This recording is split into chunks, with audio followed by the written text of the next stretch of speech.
Welcome to the Saturday Morning Community Forum. This week we have a lot of ground to cover. We have a lot of information to share with you. We want to first pause and dedicate our broadcast to the mother of our president of Push for Excellence, Dr. Julianne Malveau's mother. Her name is Dr. Protean Marie Alexandria Malveau.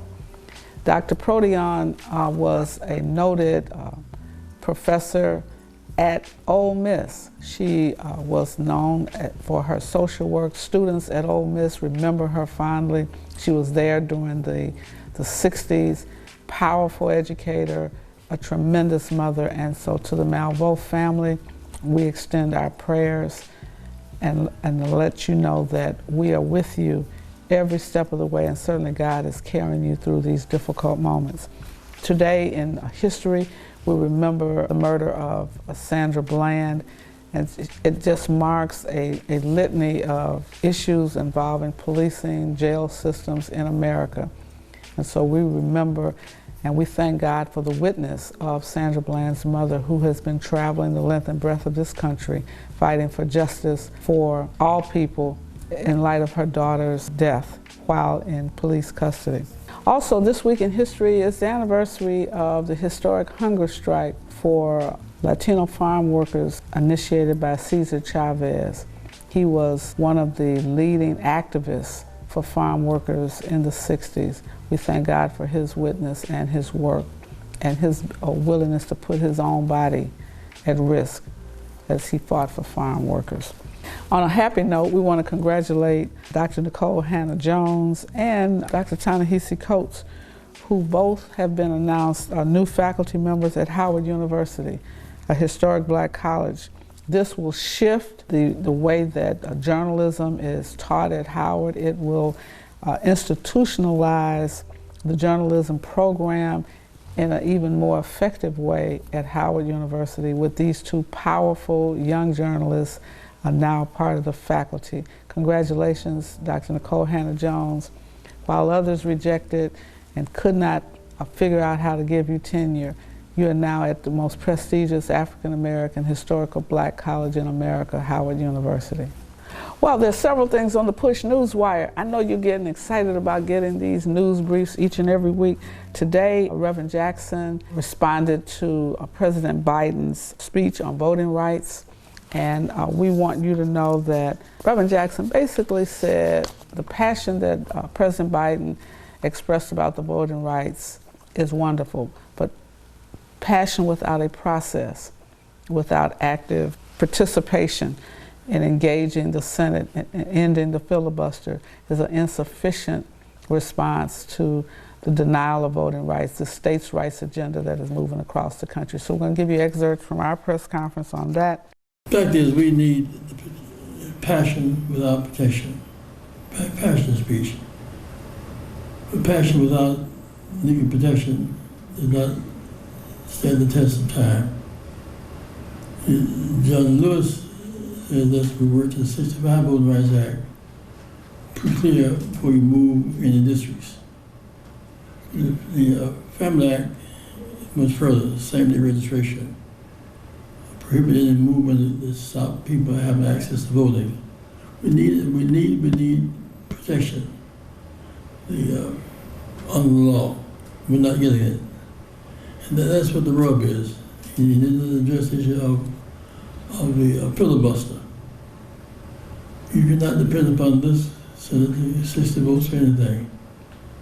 He must tackle head on the filibuster and the constitutional right to vote. That's really some sort of it, really. Reverend Jackson has appealed to the president on behalf of a number of civil rights organizations, civil and community activists and social justice activists, urging the president to do what is right in real time. On January 6th was an insurrection. This coming August 6th will be a moral resurrection. We must get rid of the filibuster now. The most critical part of this speech is the word filibuster was never mentioned. The work of Reverend Jackson and John Lewis is still alive and still well.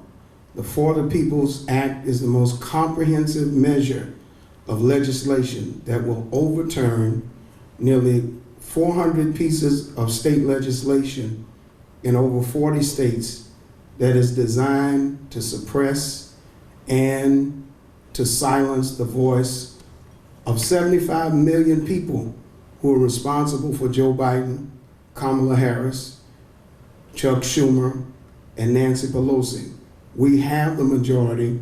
There's no time like now, and we must act now and do it now to pass this legislation and return America back to the people. It is a government for the people, by the people, and we're the people where it matters most.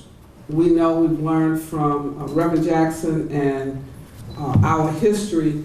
We cannot litigate our way out of this states' rights agenda. It requires federal initiative.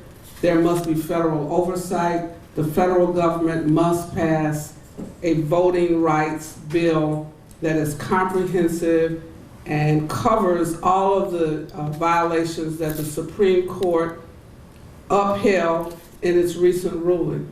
We therefore are calling on citizens at every age group, at every level. We're calling on our clergy, our students across America, our young people. It's your time to call on your senators from wherever you are, particularly in those 11 southern states that are moving and pushing this states' rights agenda, to push your United States senator, there are 2 in every state, to pass those 2 pieces of legislation.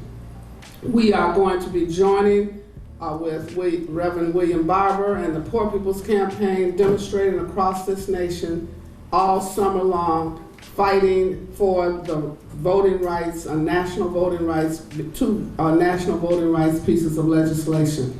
Meanwhile, we are litigating in a hostile federal district court, which is the same kind of court we've had to fight in years past, where the federal district court and the United States Supreme Court has been appointed by the prior president.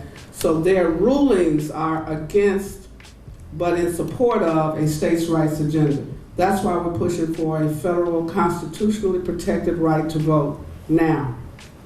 We're supporting Representative Clyburn's call for an end to the filibuster. Just so you know, the filibuster is nothing legal about it. It is merely rules that the United States senators have passed. It allows them to delay the passage of legislation. They make it seem as if it's a law. It is a Senate rule that can be changed and eliminated. And so we're calling on those senators who represent us, and we're calling on you to pressure your senator to end the filibuster. It has no constitutional value, it has no legal value, and it is hampering our ability to have a constitutionally protected right to vote. Today we want to congratulate and thank Randi Weingarten, the head of the American Federation of Teachers, and her stance on teaching race history, teaching American history that is inclusive of all races and all cultures, of those who have made America the country that it is, and who have given their blood, sweat, and tears to build America. And so we thank Randi Weingarten for saying that all of the history of America should be included in U.S. history, and not just those portions that represent, in many ways, the Confederate ideology. We must move beyond states' rights to human rights. We must move beyond the idea that one state and one group of people can decide on the fate of all of the people. We are the United States of America.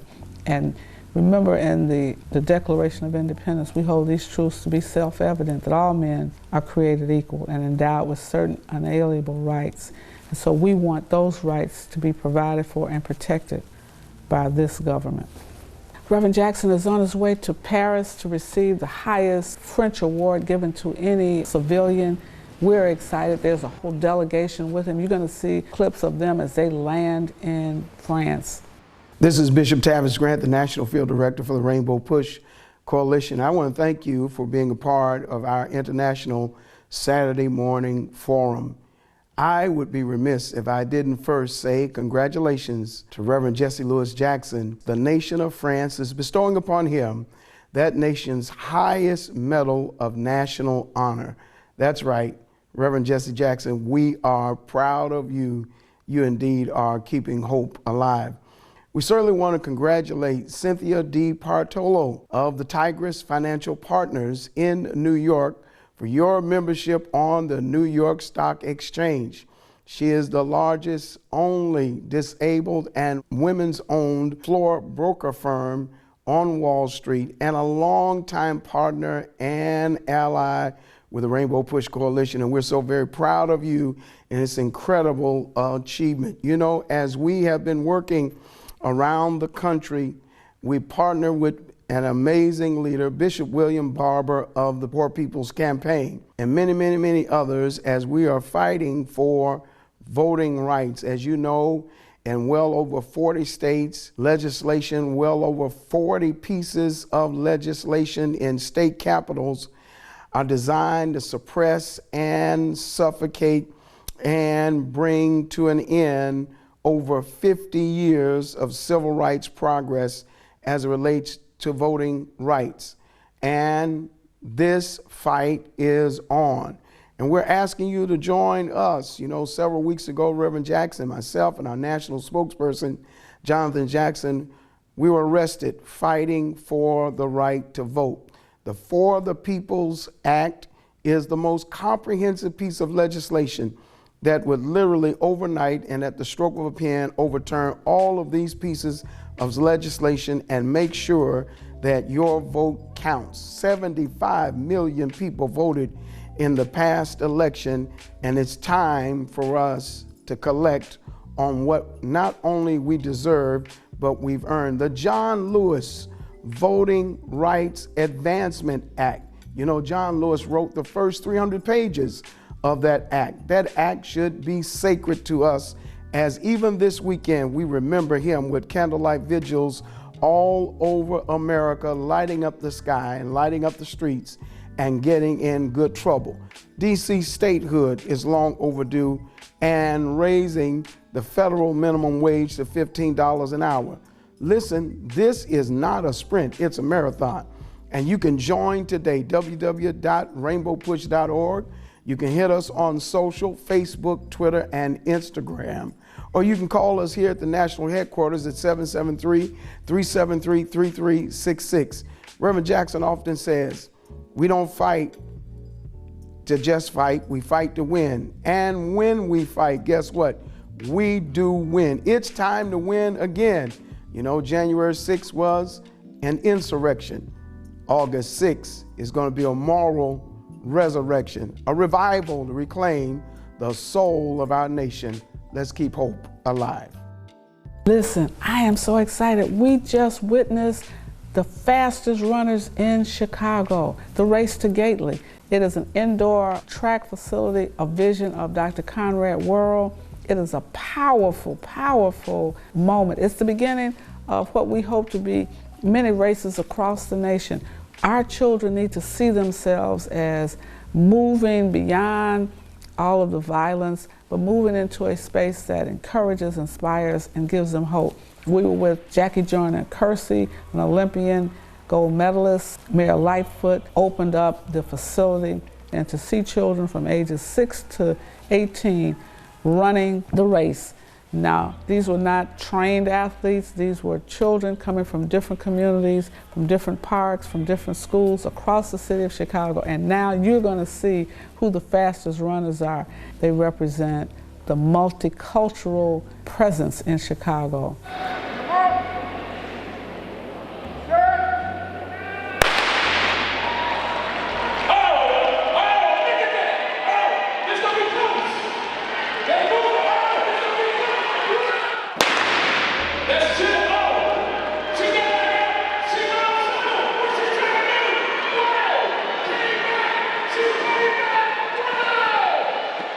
I'm happy to be here at the culmination of the Race to Gately. This is an idea that came to us from Reverend Jackson. He talked about the importance of getting young people involved in fun, productive activities to use their minds and their bodies. And as a big track fan myself, I was extremely excited about the prospect. So like a relay team, we took the baton and we ran with it. And what you see here is young people who are having fun, their families are here, and we're showcasing this incredible now crown jewel that we have here in the Gately Track Arena, which we'll rename for the late great Dr. Conrad Rural. So this is such a tremendous community event, bringing great positive activity to this community on the South Side, and more to come. It is because of what you teach them that they go out and execute what we have prepared them to do. So it takes all of us from all backgrounds to be inclusive, to reach out, teach one, help one grow to become the best human being in the world. And if you're the best person in the world, you will do great things in the world. And we can teach that to these young people that's running. And I want to say to each and every one of you that step on the line, you continue to give your all. I've seen some of you fall, you got up. And that's what it's going to take. Because people are going to push you down, but you're going to find a way to get up. But it's going to take all of us. Fastest kids in Chicago are running rather than gunning. We have a program with the Chicago Board of Education and the Schools Board. The fastest kid in Chicago. Who's the fastest kid in Chicago? These kids are running, they get scholarships, they get opportunity for STEAM. Last year, about 500 kids were participating, about 2,000 parents were there. People want to see the children perform and perform well.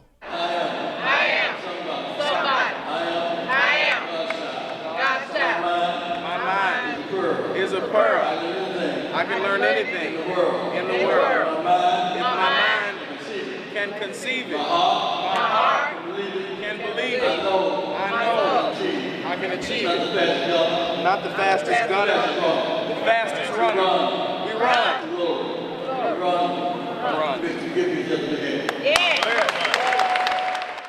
And we want to do this all across the nation, in every city.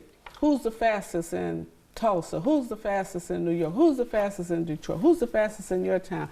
You might want to hold a race this summer. Just the fastest young people in your city. And call us, let us know. Send us a picture, send us a video. We will air it on the broadcast.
Hello, everyone. This is Dr. Joseph Bryant Jr., the Executive Director of our West Coast region, our Silicon Valley office, and just so proud and pleased to be able to introduce to the nation, to the world, one of our key faith leaders here on the West Coast, here in Northern California, who's done such a phenomenal job. We want to celebrate him for the impact he's had over this past year and a half, professionally. Just so proud of him as a medical professional researcher for the Department of Family and Community Medicine for the University of California, San Francisco. Not only does he have his PhD, but he has his MDiv. So he's also a clergyman, minister leader at the historic Third Baptist Church, where one of Reverend Jackson's dear friends, Dr. Amos Brown, is a senior pastor, and Dr. Butler serves on staff there. But more than anything, Dr. Butler has led the charge of educating us through the pandemic, equipping us through the pandemic, and empowering us through the pandemic. I couldn't think of anyone who was more qualified and worthy to be celebrated for all the hats he wears. So thank you, Dr. Butler. This is just a privilege to have this moment. Ladies and gentlemen, my brother, Dr. Jonathan Butler. Dr. Brian, I'm most appreciative for not only just your friendship, but you're helping me to elevate the coalition. You know, the coalition is comprised of 21 churches in San Francisco, and our main mission is to eliminate health disparities. And it falls right in line with my professional interest. And so I'm a social epidemiologist, and part of that work is to help to educate the public. And so during the pandemic, I had to rise up to the occasion. As you know, there's a lot of disparities in COVID-19 among African Americans. And it was important for me to educate the people about the pandemic. And also, as we have known, we have 3 vaccines that are made available to our community. And there were a lot of questions. No doubt. There's a lot of mistrust in the government, a lot of mistrust in the healthcare system. So it was important for me to step out, be on the front lines, educate the people about the vaccines. Not only educate, but provide them with opportunities to take the vaccine. So earlier this year, we decided that we weren't going to hold back, and we were going, as churches, we were going to lead in terms of providing vaccinations to our communities. And to date, we have provided at least 800 vaccinations to our communities. And it is because of the work of the churches, because of the work of the coalition, pastors like yourselves, open up your churches so that we can provide vaccination clinics. And we didn't just provide vaccination clinics. Obviously, you know that we do food security work. And so we also meet other needs of our community outside of vaccination through food security, providing referral services to our community members in terms of their needs. And now we're focusing in on education. And all of this is part of what it means to be a social epidemiologist. My goal is to ensure people have a quality life. And we know that education is at the core of that. And so I have been focused during this pandemic to ensure that we not only educate our young people, but we also pay attention to our seniors, providing them with the resources. And so this is all coming together for me. The church and health, that's exactly what I have always wanted to do in my entire life. And this has given me an opportunity to not only do it, but thrive at it. And I have the privilege of working with the coalition to help me to reach our shared mission, which is to eliminate these health disparities among our people. Right. And that's such a wonderful goal. I mean, coming into the year 2020, I'm sure you never expected that this was what your work was going to look like. Right. However, you are well prepared. As an HBCU graduate, that's right. as a divinity student, as a medical researcher, as you know, you prepared yourself for this, and so here you are, beginning of 2020, and you're working at UCSF, you're doing some health projects, but then all of a sudden our world is set on its ear because of the pandemic. And really, Dr. Butler, one of the reasons why I thought it was important for us to honor you, recognize you, and celebrate you is because we needed you, not only because of your leadership of the coalition, but because of your expertise. You were prepared to help us learn, because even before we knew where things were going, you were talking about us getting tested. And so you helped us with the testing side. And then when it was time, we did as they did in the Bible. They prayed for Peter to get delivered and didn't realize that he was at the door and thought it wasn't him. And so you have had a unique perspective. Talk a little bit about the journey for you. Even give a little shout out to your HBCU. I'm not going to call it out, but just in terms of your preparation for the moment and how you were ready to help us to deal with what we've dealt with the past year and a half. Dr. Brown, I'm glad you brought that up. I'm a proud Howard alum, and I actually went to Howard Divinity School and also Howard. I got my PhD at Howard University. And to be honest, that experience actually has prepared me for times like this. I think one of the joys of being in an HBCU is they do prepare you for crisis moments, that they make sure that you're ready. Like there was a lot of work involved in the preparation of getting those degrees, but it is also the experiences that I had prior to the pandemic, even at Third Baptist Church, and how there was a crisis in the Black community prior to the pandemic, and there was, in essence, the responsibility of folks like me to kind of step up to the plate and continue to prepare myself for times like this for a pandemic. So I think just my education experience at Howard, being at HBCU, has prepared me, but also the experiences prior to the pandemic has also prepared me for this time. Now, I won't say that I felt prepared, but I felt the call to actually do my best. And I think that was what was required of me, is to just, take the risk, take the step out on faith, and actually do the work. And sometimes you fail, but you just try again. And that's exactly what has happened. And we've just been privileged to be able to, or have been privileged to be able to work with the pastors, work with other funders that have helped us, city officials, those and my colleagues at UCSF. So this is really a community thing. And, I've just been able to carry sort of the load for all of us together to get to this point that we're in now. We're in a great point in our end-of-pandemic and the African-American community at this moment.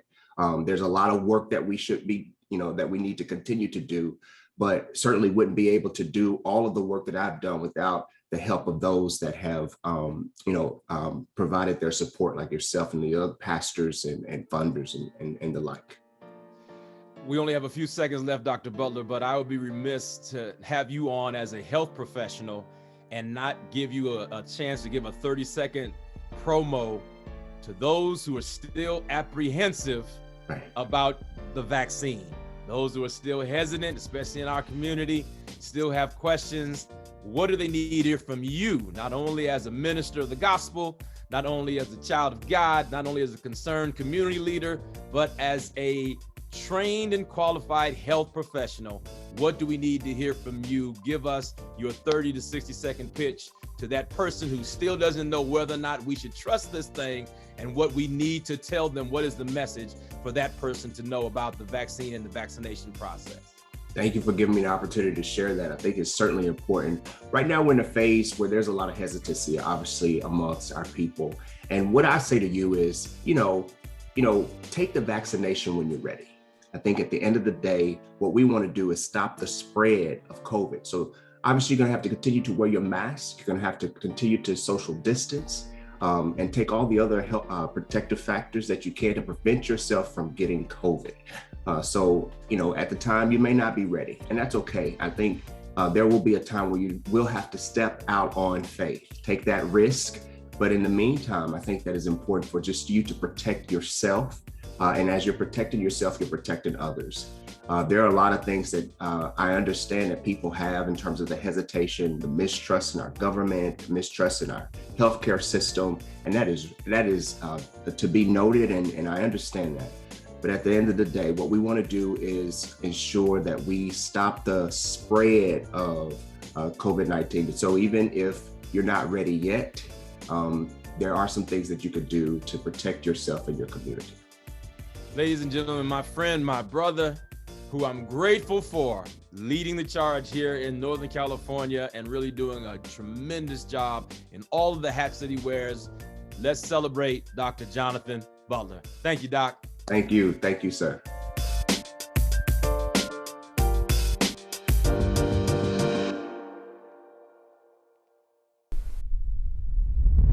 For 2021, we're excited to get more people engaged and involved in Rainbow Push, supporting the programs of Push for Excellence and the Citizenship Education Fund. Now, if you're interested in public policy and you want to help change the policies that impact those who are incarcerated, you can do so.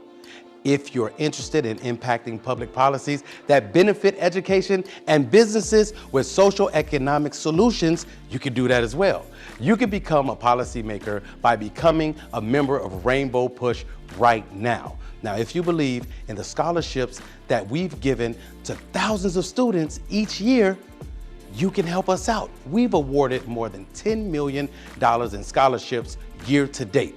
Now, you can help young people achieve a higher education by becoming a member of Rainbow Push right now for the annual fee of only $35. And if you're a student or a senior, it's only $15. You can help us make a difference in the lives of millions. Now, if you watch us every week, or if you listen to us on the radio, or if you're viewing on social media, we need you to become a member. And how do you become a member?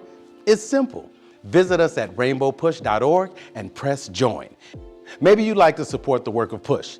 If so, it's really simple. You can do so by texting the word PUSH, that's P-U-S-H, to 41444 on your cell phone, and you can give any amount that you feel comfortable giving, or you can call us at 773-256-2775 or go to rainbowpush.org and push donate. So whenever you want to support, you can do it from anywhere. So keep pushing, because we're going to keep pushing for you and keep hope alive.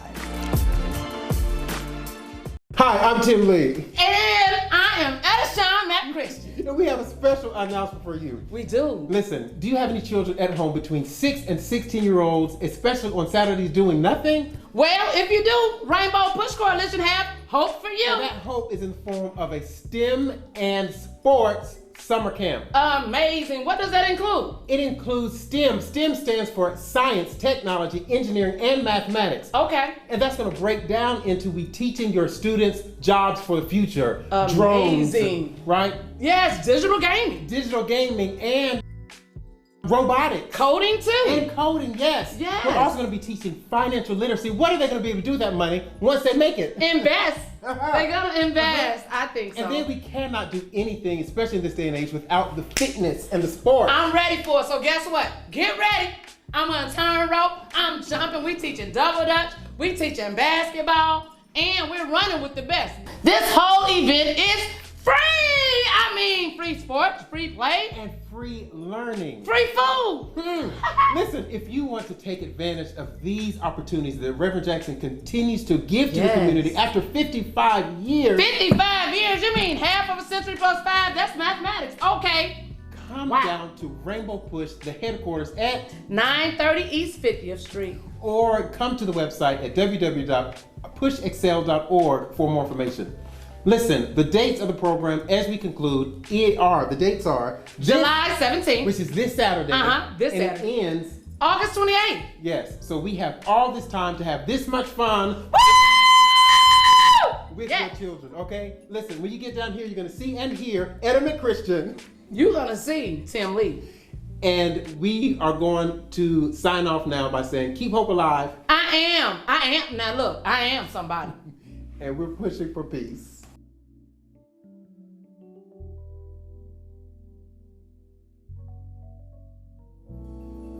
Come on, let's lift our hands all over this house.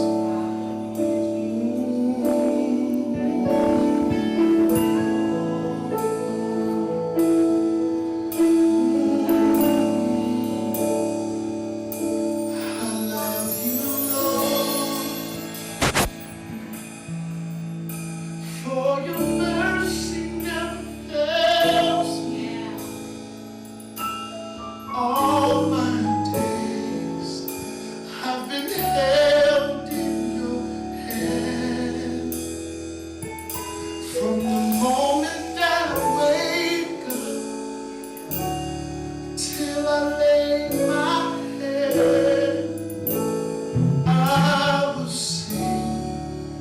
of the goodness of God.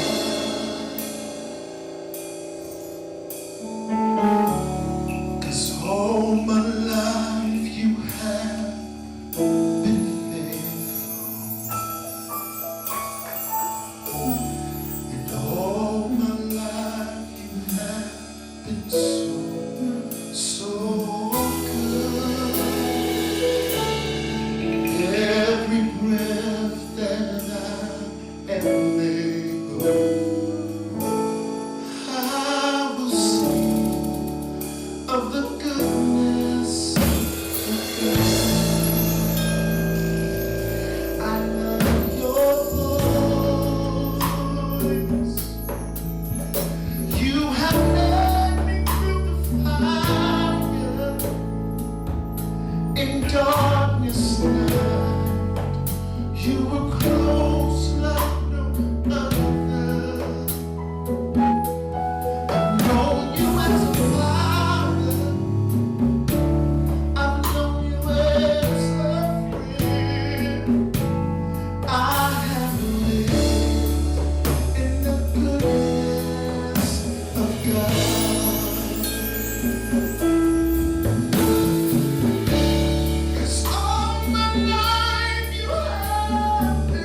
Hello again, everyone. This is Dr. Joseph Bryant Jr., Executive Director of the Rainbow Push Coalition, Silicon Valley, West Coast. And our work here has just been phenomenal over the past year and a half to watch how God has used so many wonderful instruments to impact our community.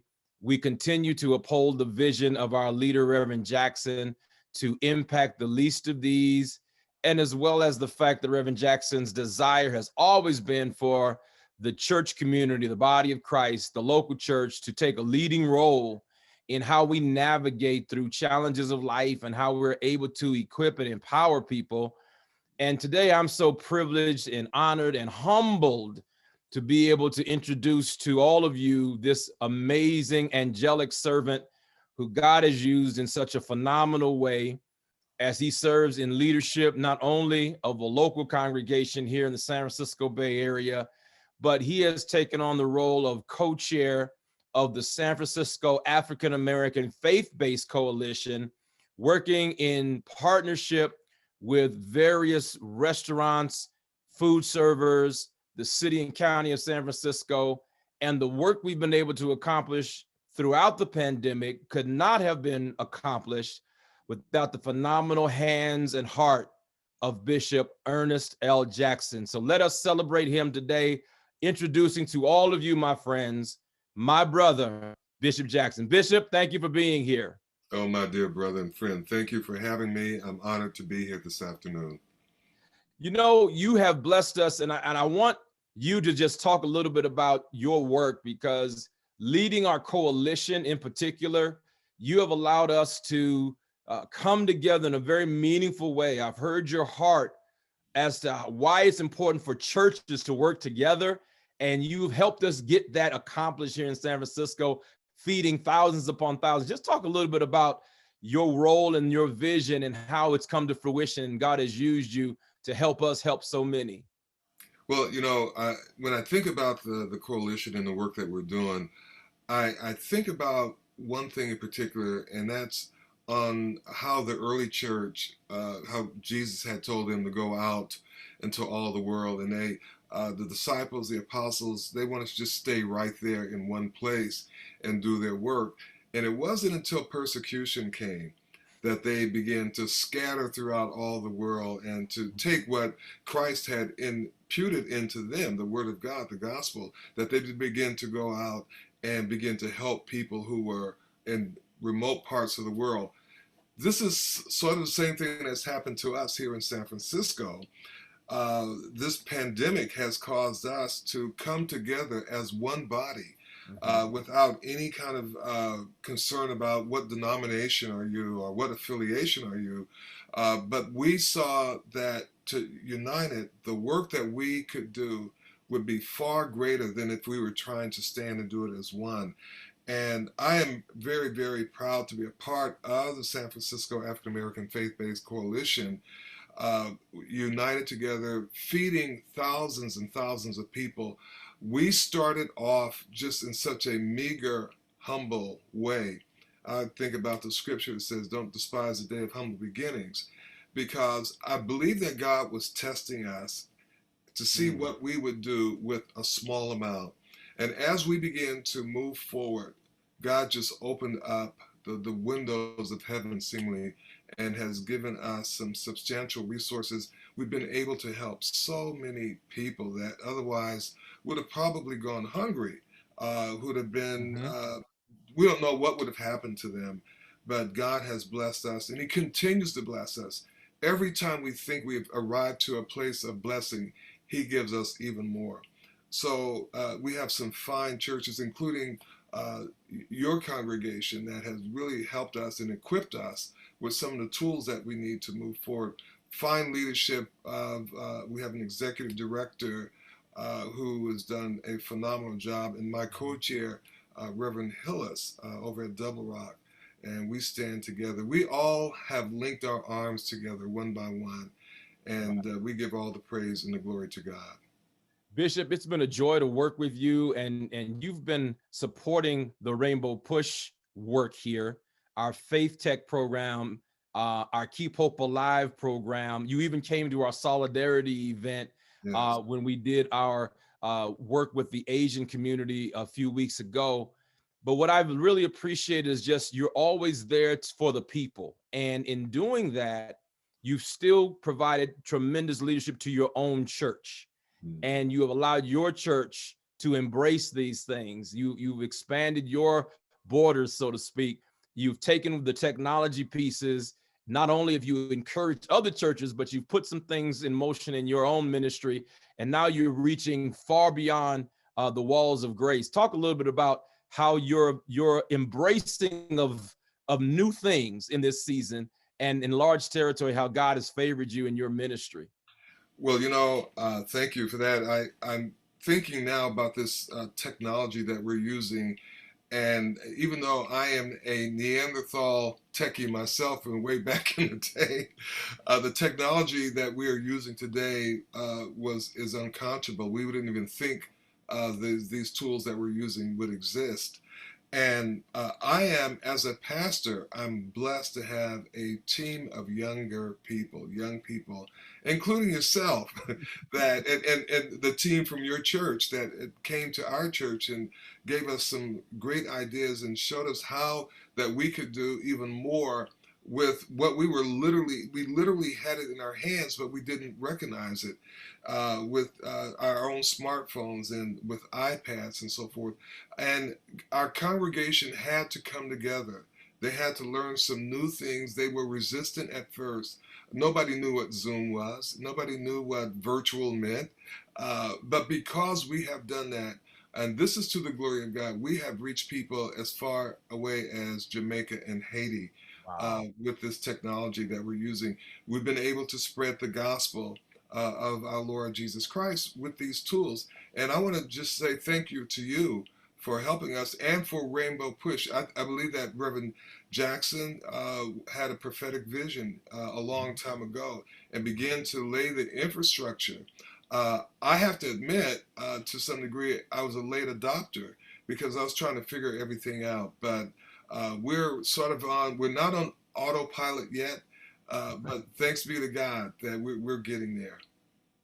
Well, Bishop, you have been such an influence, and that's why I think it's appropriate for us to honor you and to celebrate you. I'm honored. Because we wouldn't have made it to this part of the journey without leaders like yourself. And I know there are other leaders around the country that have done some things to impact their community, but truly you are the epitome of what we believe our faith leaders can do, would do, and with a heart like yours, you have done. And so we are so grateful for you. Tell us again about your church. We just want to hear the name of the church. Give them a quick shout out. Tell us when you have service so we can watch you and encourage you and just continue to support the work that you're doing, because we thank God for what you've done and how you've blessed this region, this entire Bay Area with your heart and with your commitment. Well, our church is Grace Tabernacle Community Church. That in itself is another story, because we a few years back saw that we needed to be more relevant than a specific denomination. I'm not knocking denominations, but we wanted everyone to come, regardless of what their situation was or their background, their lifestyle.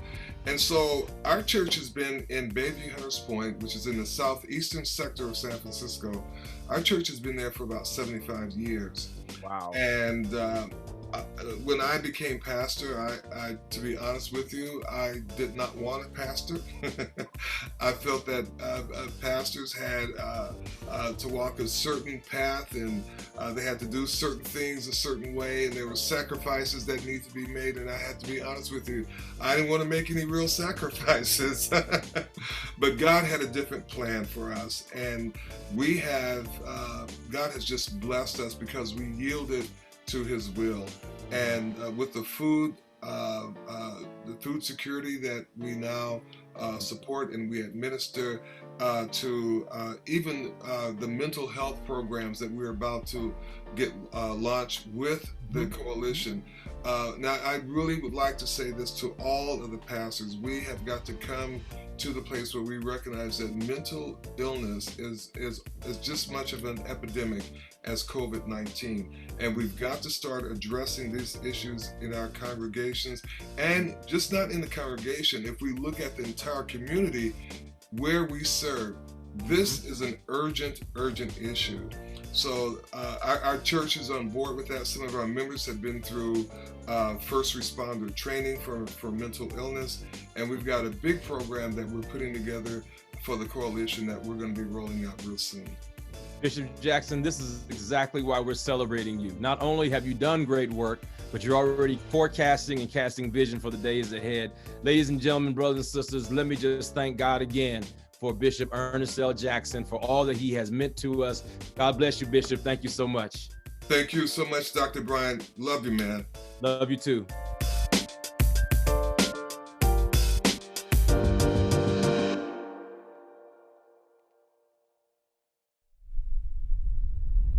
Push Excel's goal is to inspire students to strive for excellence in education in spite of personal, family, and community challenges that they might experience. How do we do this? By advocating for educational policies that guarantee equal funding for all students without regard to race or economic standing. By engaging parents, students, and teachers in pursuing high-quality education and striving for educational excellence at every level. And by forging partnerships with community-based and public sector stakeholders in education. Now, Push Excel is a national model program with the purpose of connecting principals, parents, popular personalities, and students in a bond and to support students at every level on the educational ladder.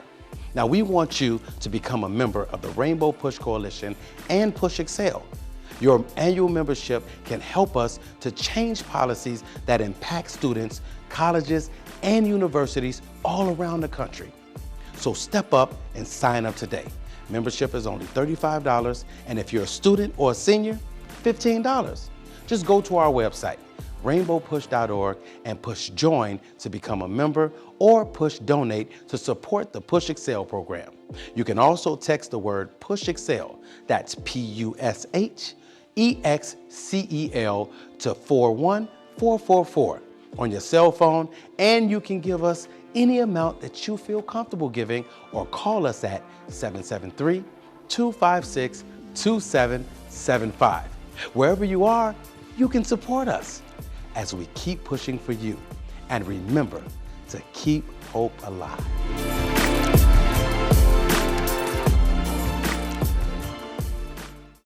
Dr. Kim, I went to jail with a group of 7 students, July 17, 1960, almost 60 years ago. We never stopped moving. I lost a few of jail cells and death. We never stopped moving. I thought it was time to write some of it down so the older generation can learn how we did, and what we did, and how global it was. It was a speech about Mandela in South Africa, India, Qatar, about Gandhi in India, here at home. This book tells the story, so please get it and give it to your friends. Read it, let's argue about it, let's discuss it. Yep, so the book is Keeping Hope Alive, Sermons and Speeches of Reverend Jesse Jackson Sr. It's quite a good collection. You know, we've got sermons and speeches from around the globe because you have made such a global impact, not just here in the U.S., but around the world. Thank you for tuning in to our International Saturday morning broadcast. We need your support. Here are ways to give to Rainbow Push Coalition. Text PUSH, P-U-S-H, to 41444 to support the work of Reverend Jesse Jackson Sr. and Rainbow Push Coalition. When you shop, Amazon gives. Visit Amazon Smile and select Push for Excellence as your charitable organization by starting your shopping at smile.amazon.com. We are Sanctuary. We are a sanctuary. When I think of Rainbow Push, I think of 2 words: social justice, education advocacy, political empowerment, freedom and equality, corporate partnership. Stop the violence. Save the children. Don't get in. Shut it down. If we don't get in, shut it down. Political change, inclusion, evolution, progress, justice. Jesse Jackson. Keep hope alive. Keep hope alive.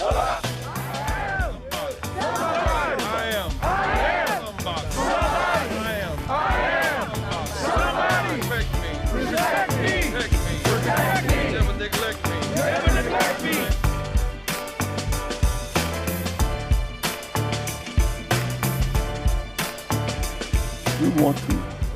few bridges to end these cultural gaps.